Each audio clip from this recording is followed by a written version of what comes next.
राज्यसभा में हुई योगी मॉडल की चर्चा। बीजेपी सांसद ब्रजलाल का सपा पर हमला। सपा सरकार में बिल लाने की तैयारी थी।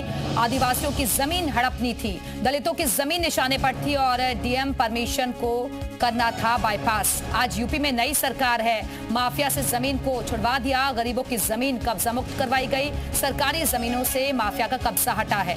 66,000 हेक्टेयर भूमि कब्जा मुक्त हुई है। इन जमीनों की कीमत 14,000 करोड़ रुपए। ये कहा गया है ब्रजलाल की तरफ से। 142 गैंगस्टर्स को चिन्हित किया गया। सहारनपुर में विपक्ष के करीबी माफिया पर एक्शन हुआ। प्रयागराज में मारे गए माफिया पर एक्शन हुआ। 100 करोड़ की जमीन कब्जा मुक्त हुई है और कब्जा मुक्त जमीन पर गरीब के आवास बने हैं। गाजीपुर में मारे जा चुके माफिया पर एक्शन हुआ है और उस जमीन पर गरीब के आवास बने।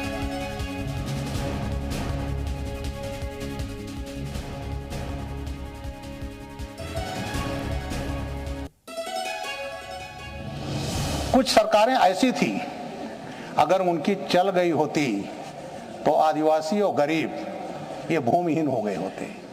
उत्तर प्रदेश में एक सरकार थी 2004 और 2007 के बीच में, तो ये को बिल ला रहे थे।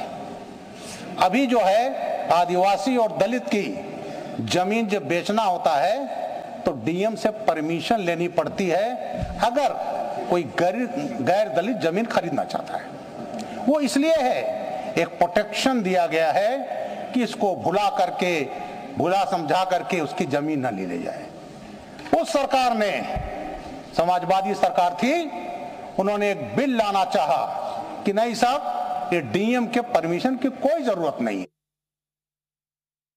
जो कोई अवैध मकान है, सरकारी जमीन पर है, किसी जमीन पर कब्जा करके बना लिया गया है, तब उसके लिए जो प्रक्रिया है रेवेन्यू विभाग करता है, नगर निगम करता है, नगर पालिका करती है, और उसके बाद उसकी जांच होती है और जांच के बाद नोटिस दे करके तब ये गिराए जाते हैं। और ये जरूरी है विकास के लिए, उस राज्य में इच्छा शक्ति हो, सरकार में इच्छा शक्ति उन जमीनों को लेने के लिए जो उत्तर प्रदेश की सरकार, योगी आदित्यनाथ की सरकार ने ये जमीनें लिया है।